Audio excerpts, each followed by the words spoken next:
E esse é o único canal no YouTube que tem a Bíblia comentada versículo a versículo. Por isso, salve, salve, gente boa! Seja bem-vindo, seja muito bem-vindo ao nosso canal. E vamos seguir junto nessa jornada de aprendizado da Palavra de Deus. Nesse vídeo o tema é o seguinte: o que nós somos se reflete no que fazemos. Vamos pensar um pouco mais sobre isso? Então fica comigo até o final aí, não sai daí, vamos junto.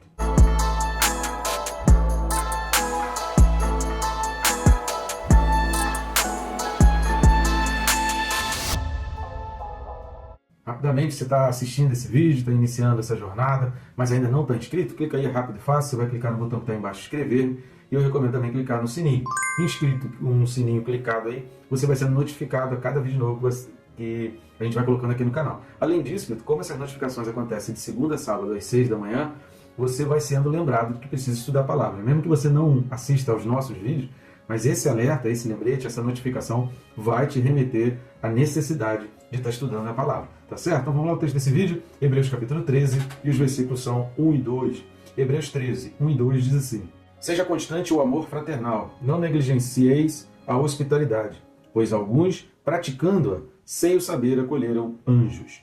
Amém? A gente está tendo o privilégio aqui já de entrar no último capítulo dessa carta aos Hebreus. Fantástico isso, muito bom.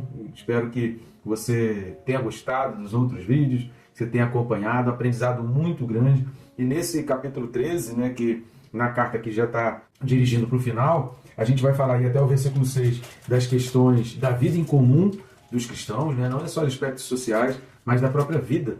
Ou seja, o que o autor está querendo dizer nesse capítulo 13, praticamente em todo o capítulo, é a nossa essência. Ele falou até o capítulo 12, dando exemplos, puxando do passado, trazendo um comparativo entre o Sinai e a Sião celestial. E agora ele passa para aquela parte seguinte: se você é realmente salvo, se você permanece na fé, se você persevera na fé, se Cristo habita em você, então as suas atitudes elas precisam refletir isso. E ele vai colocar essas atitudes na vida em comum, aqui nos versículos de 1 a 6 do capítulo 13, nos aspectos com desconhecidos, com amigos, com pessoas da casa, no casamento, e depois ele vai começar a falar dos deveres espirituais, e aí então ele entra em algumas recomendações finais que também são fantásticas. Então esse capítulo 13, ele evidencia muito o ser, ele evidencia muito as consequências, o impacto de uma natureza completamente transformada. Esses versículos 1 e 2, a gente vai refletir então nesse vídeo aqui. Antes de mais nada, rápido e fácil, ajude o nosso canal, peço sua ajuda, sua forma de colaborar para que a gente possa estar expandindo esse canal, porque quanto mais pessoas assistindo o vídeo, isso significa que são mais pessoas em contato com a palavra de Deus. Esse é o objetivo, que a própria palavra ela já abençoa. Então, rápido e fácil, sem gastar nada, não vai te custar nada, não vai sair um centavo do teu bolso. Nos ajuda aí curtindo, comentando e compartilhando, para que o YouTube possa estar recomendando esse vídeo para outras pessoas. Você também pode estar lendo esse QR Code, que vai ficar aqui ao lado até o final do vídeo, ou se preferir, vai no primeiro link aí da descrição, e no menu que vai ser aberto você pode adquirir os nossos livros, as capinhas dele vão aparecer aqui do lado, nos links tem lá a sinopse, dizendo sobre o assunto dos livros. Eu tenho certeza que esse livro não só vai ser bênção para a tua vida, como você ainda vai adquirir para abençoar outras pessoas também, tá certo? Então vamos lá, a primeira coisa que a gente precisa observar é algo que é marcante em toda a carta aos Hebreus aqui. Ele começa dizendo seja constante. Essa expressão seja constante, no grego é meno. Meno, no grego, significa permanecer, significa não tornar-se outro, significa ser o mesmo. Isso vai exatamente nessas palavras finais, nessas palavras de encerramento da carta, ele vai exatamente trazer o conceito que está presente em toda a carta. Por isso a gente tem falado em vários vídeos, se você tem acompanhado conosco essa jornada do estudo da carta aos Hebreus, você já reparou que em diversos vídeos a gente repete uma questão que é muito importante para o entendimento. Porque a gente repete porque tem gente que só assiste alguns vídeos isolados. As pessoas não pegam para acompanhar tudo. Eu recomendo, nunca assista um vídeo de maneira isolada. Assista sempre uns vídeos antes e depois, fecha um parágrafo inteiro, fecha ali um assunto inteiro, que às vezes é mais de um parágrafo da carta. Enfim, não pega assim versículo isolado. Mas o que a gente tem repetido ao longo dessa carta aos Hebreus? Que a carta aos Hebreus, ela trilha um caminho, que é o caminho da perseverança até o fim, que é o caminho de permanecer até o fim. E o autor vai fechar essa carta nessas palavras finais, nessa parte aqui da vida em comum, do reflexo que os outros vão perceber de quem você é. Ele vai falar exatamente sobre essa questão de permanecer, de perseverar. Se você assistiu os dois últimos vídeos, nós fizemos algumas citações e lemos ali alguns textos. Eu vou deixar escrito aqui alguns textos dessa carta aos Hebreus mesmo, para você ver que o autor está apenas ratificando, confirmando aquilo que ele vem falando ao longo de toda a carta. Então anote aí os textos, vai estar aparecendo escrito aqui na tela, anote aí. Hebreus 3, versículos 6 e 14, Hebreus 3, versículos 6 e 14, Hebreus 4:11, Hebreus capítulo 6 vai falar muito, todo o capítulo 6 vai falar muito sobre essa questão dos problemas e das consequências de não permanecer, mas especificamente os versículos de 4 a 8, 11 e 18. Então, Hebreus 6, de 4 a 8, Hebreus 6, 11 e Hebreus 6, 18.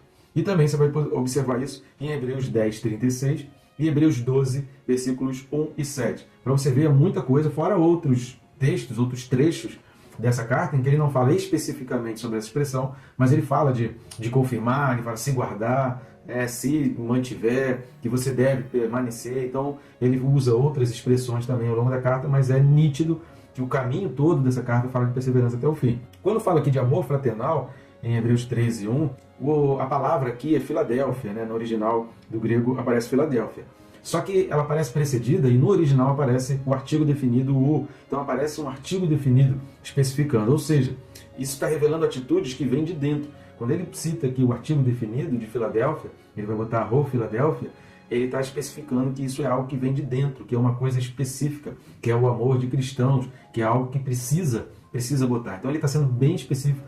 Ele não está falando seja constante no amor fraternal, porque aí parece que você é uma parte. O amor fraternal é um todo e você está inserido no amor fraternal. Mas quando ele fala permaneça, seja constante, o amor fraternal significa que é algo que vem de dentro de você, não é algo que você está inserindo, porque senão seria seja constante no amor fraternal. E o amor fraternal, imagina um ambiente grande e eu sou parte dele. Não é isso que eu estou falando. O que eu estou falando é que o amor fraternal é parte de mim. O amor fraternal revela quem eu sou. Por isso ele vai falar sobre o artigo definido. E essa expressão Filadélfia era muito usada, né? A expressão filos, ela já traz essa característica de amor. A palavra amor pode ser traduzida como ágape, ou pode ter sido traduzida por filos ou por eros. Então, no grego, tem essas três questões. Quando falava eros, está falando do relacionamento sexual de homem e mulher. Quando fala de ágape, está falando de um amor sacrificial, que a gente atribui muito para Deus, que a gente entende que o ser humano não consegue muito fazer isso, né? E filos é o amor entre amigos. Você vai ver muito essa questão de ágape e filos quando Jesus aparece lá em João capítulo 21 para Pedro, que Jesus pergunta, Pedro, tu me amas? E Pedro fala, Senhor, eu te amo.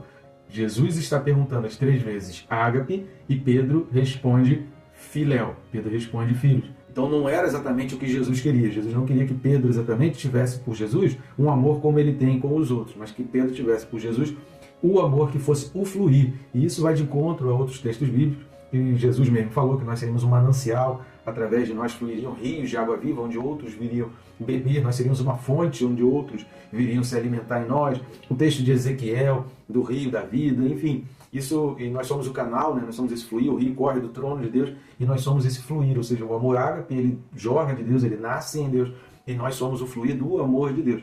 Jesus não quer que a gente tenha somente o amor entre amigos sem o amor de Deus. Por isso o autor dos Hebreus aqui ele vai trabalhar essa questão do amor a Deus, da fidelidade e da fé que nos carrega, da fé que nos transporta, como Hebreus 11, versículos de 1 a 3, que vai falar do pistis. Se você não assistiu, assista os vídeos para você entender o que é fé ali em Hebreus capítulo 11. O que o autor está querendo dizer aqui é que essa permanência, ser constante, agir dessa maneira, é algo que revela quem realmente a gente é. É um agir de forma natural. O versículo 2 ele vai iniciar dizendo não negligencieis. Não negligencieis significa não se esqueça, significa preocupe-se, importe-se. Negligenciar é você se esquecer. Há uma ordem, há um imperativo, há uma lei. Então a negligência ela tem muito a ver com desprezar, esquecer uma ordem, esquecer um mandamento, esquecer para que eu fui designado, esquecer a minha função, esquecer, sabe, as diretrizes pelas quais eu preciso seguir. Então quando está falando não negligencieis, está falando não se esqueça, está falando importe-se. Não viva só a tua vida e pense que os problemas de outros cristãos, eles também te afetam. Por quê? Porque nós somos corpo. Então nunca pense que um problema que está acontecendo com o outro, deixa para lá e eu não posso me importar. O autor está trazendo aqui na carta aos Hebreus é que a gente precisa se importar com todos e o que acontece com qualquer cristão na face da terra precisa doer em nós e a gente precisa se sentir incomodado para pelo menos, se a gente não tem condições de fazer nenhuma outra ajuda, seja financeira, seja física, seja direta, seja de acolhida, se eu não consigo, é longe, é distante, eu não tenho contato, pelo menos em oração por essas pessoas. Vamos dar uma lida na primeira carta de Paulo aos Coríntios, capítulo 12, e os versículos de 26 a 27. Primeira carta de Paulo aos Coríntios, capítulo 12, versículos de 26 a 27. Vai falar assim: de maneira que, se um membro sofre, todos sofrem com ele, e se um deles é honrado, com ele todos se regozijam. Ora, vós sois corpo de Cristo e individualmente membros desse corpo. Então, se um membro sofre, o corpo todo sofre. Se você não sofre, aí você precisa parar para prestar atenção. Será que eu estou fazendo parte do mesmo corpo? O que é fazer parte do mesmo corpo? É ter os mesmos objetivos, é ter os mesmos propósitos, é viver em unidade da mesma busca. Qual é a mesma busca? A Bíblia diz que a vontade de Deus é que todos sejam salvos. Eu preciso cooperar para que essa vontade de Deus prevaleça. Então, o que é fazer a vontade de Deus? É colaborar para que todas as pessoas, pelo menos, ouçam a palavra. Para que todas as pessoas, pelo menos, sejam postas diante de Jesus. Dali em diante é uma decisão que a pessoa vai tomar. Mas fazer a vontade de Deus, muitas pessoas perguntam assim, o que é fazer a vontade de Deus? Fazer a vontade de Deus é colaborar, cooperar para que todas as pessoas ouçam a respeito de Jesus e recebam a oportunidade de escolher a salvação. Se elas vão escolher, aí é a obra do Espírito Santo, que é quem convence. O poder de convencer o homem do pecado, da justiça e do juízo, isso é obra do Espírito Santo. Mas fazer a vontade de Deus é levar a palavra, é pregar a palavra. Ah, como que eu descubro a vontade de Deus? É simples. Anuncia o evangelho para todo mundo. Acorda com uma meta. Eu vou falar de Jesus para 2, 3, 4, 5, quantas pessoas aparecerem na minha frente. Isso é fazer a vontade do Pai. Então, se não dói em nós, alguma coisa está errada e não é com Deus, não é com a obra e não é com o outro que está sofrendo. É conosco. Hospitalidade. A palavra hospitalidade é filonexia. Então, hospitalidade, hospedar pessoas, e essa palavra filonexia é amor a estrangeiros. Então, a palavra filos é amor e filonexia é amor a estrangeiro. Traduzido aqui por hospitalidade, significa você ter um amor por pessoas que são de fora, por quem é estrangeiro. E aí o autor vai especificar que algumas pessoas, recebendo pessoas, né, entre aspas, que eles não identificaram, eu não conheço essa pessoa, não é da minha família, não é do meu clã, como era no início lá, né, na época do Antigo Testamento, não é do meu clã, não é da minha família, não é da minha tribo, não é da minha parentela, porque da minha parentela eu conheço todo. É alguém estrangeiro, é alguém que está vindo de fora. E a Bíblia relata que algumas pessoas fazendo sobre isso, agindo assim, hospedaram anjos. Vamos ver 2 textos bíblicos em que isso acontece? Os 2 textos bíblicos estão lá no livro de Gênesis. O primeiro texto é Gênesis 18, versículos de 1 a 5. O livro de Gênesis, capítulo 18, versículos de 1 a 5, fala assim: Apareceu o Senhor a Abraão nos carvalhais de Mamre, quando ele estava sentado à entrada da tenda, no maior calor do dia. Levantou-se ele os olhos, olhou, e eis 3 homens de pé em frente dele. Vendo-os, correu da porta da tenda ao seu encontro, prostrou-se em terra e disse: Senhor meu, se acho mercê em tua presença, rogo-te que não passes do teu servo. Traga-se um pouco de água, lavai os pés e repousai debaixo desta árvore. Trarei um bocado de pão, refazei as vossas forças, visto que chegastes até vosso servo. Depois seguireis avante. Responderam: faze como disseste. Então aqui, não exatamente ele colocou para dentro de casa, mas ele estava entrado na sua tenda, até porque ele não tinha casa, ele tinha tenda, mas colocou os homens ali para se abrigar debaixo da árvore e acolheu e atendeu muito bem. Vamos ver mais um outro texto? Gênesis 19, versículos de 1 a 3. Gênesis capítulo 19, de 1 a 3, fala assim: Ao anoitecer vieram os 2 anjos a Sodoma, a cuja entrada estava Ló assentado. Este, quando os viu, levantou-se, indo ao seu encontro, prostrou-se em rosto em terra. E disse-lhe: Eis agora, meus senhores, vinde para a casa do vosso servo, pernotai nela e lavai os pés. Levantar-vos-ei de madrugada e seguireis o vosso caminho. Responderam eles: Não, passaremos a noite na praça. Instou-lhes muito, e foram e entraram em casa dele. Deu-lhes um banquete, fez assar os pães, e eles comeram. E aí segue o texto contando o que aconteceu. Então Ló, realmente aqui ele coloca esses homens, esses anjos, para dentro de casa. Pode ser que o autor lá aos Hebreus capítulo 13 estivesse fazendo referência a Ló, que foi quem realmente acolheu dentro de casa, ou a Abraão, que ele viu 3 homens. Embora Abraão tivesse se prostrado, né, ali com o rosto, Ló talvez dê mais a parecer que ele não sabia exatamente que eram os anjos, apenas que eram estrangeiros. Ló conhecia muito bem ali, né, provavelmente, ao que tudo indica pela localidade ali de Ló, ele era juiz, ele tinha uma alta patente ali em Sodoma, ele era alguém muito respeitado e considerado ali em Sodoma, pela localidade, né, pelo local onde Ló habitava. Então ele conhecia as pessoas, ele conhecia a população dali, e ele viu que aqueles 3 homens então não eram dali. Se o autor dos Hebreus está se referindo a Abraão ou se está se referindo a Ló, a gente não sabe especificamente, porque também há relatos das tradições judaicas também de outras pessoas que acolheram a anjos. O que aqui o autor aqui está se referindo, isso não importa tanto. A gente sabe que a Bíblia relata pessoas que hospedaram anjos, pessoas que trataram anjos, que alimentaram anjos. A Bíblia relata sobre isso. Mas o principal que a gente precisa extrair aqui, em Hebreus 13, versículo 2, façamos o bem a todos. Essa é a nossa tarefa. Porque se a gente tem a nossa essência mudada, se a gente tem o nosso caráter mudado, aquilo que a gente faz vai refletir o que a gente é. Então, quando a gente não faz, ou quando a gente age de maneira maldosa, isso reflete o nosso caráter, isso reflete quem a gente realmente é. Então, primeiro, a gente não muda o que a gente faz, primeiro a gente muda quem a gente é. Porque aí tudo que a gente faz vai refletir quem a gente é. Então, a gente conhece realmente uma pessoa, Jesus já falou sobre isso, né? Pelos frutos você conhece uma árvore. Não pode uma árvore má dar frutos bons, né? Uma árvore boa dá frutos maus. Por quê? Os frutos vão corresponder com a sua natureza. Vamos dar uma lida em Gálatas, capítulo 6, versículo 10. Carta de Paulo aos Gálatas, capítulo 6, versículo 10, fala assim: Por isso, enquanto tivermos oportunidade, façamos o bem a todos, mas principalmente aos da família da fé. Então isso aqui é um princípio bíblico. Se você tem duas situações, se você tem duas pessoas e você não consegue fazer a todos, você não vai tratar mal, você não vai agir de forma mal, porque a tua natureza não é mais essa.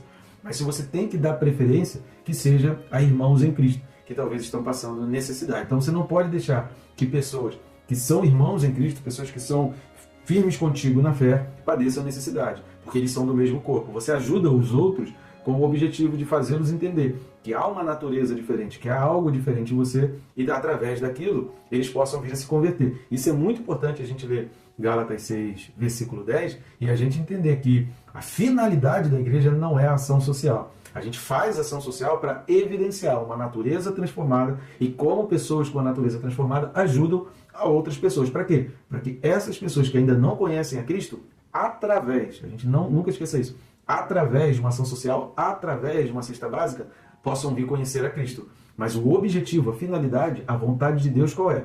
Que a gente leve a Cristo, que a gente mostre o Evangelho, que a gente pregue o Evangelho. Porque a vontade de Deus é que todos sejam salvos. Ao fazer uma ação social, ao fazer o bem, eu estou utilizando de um meio para levar essa pessoa para Jesus. Agora, eu não posso achar que a ação social, a cesta básica, a ajuda é um fim em si mesmo. Pronto, já fiz, acabei, cumpri com a minha tarefa. Não, aquilo é um meio. Deus está colocando pessoas por uma carência, por uma necessidade, para que eu evidencie aquilo que eu realmente sou, salvo em Cristo e alguém que cumpre a vontade de Deus. E o que é cumprir a vontade de Deus? Você já sabe agora, né? Levar pessoas à salvação, levar pessoas até de frente para Cristo, para conhecer Jesus. Dali em diante, o poder do convencimento é do Espírito Santo. Tá bom, gente? Eu espero ter essa bênção na tua vida, que esse vídeo tenha abençoado, te ensinado muito e que Deus te abençoe rica e abundantemente.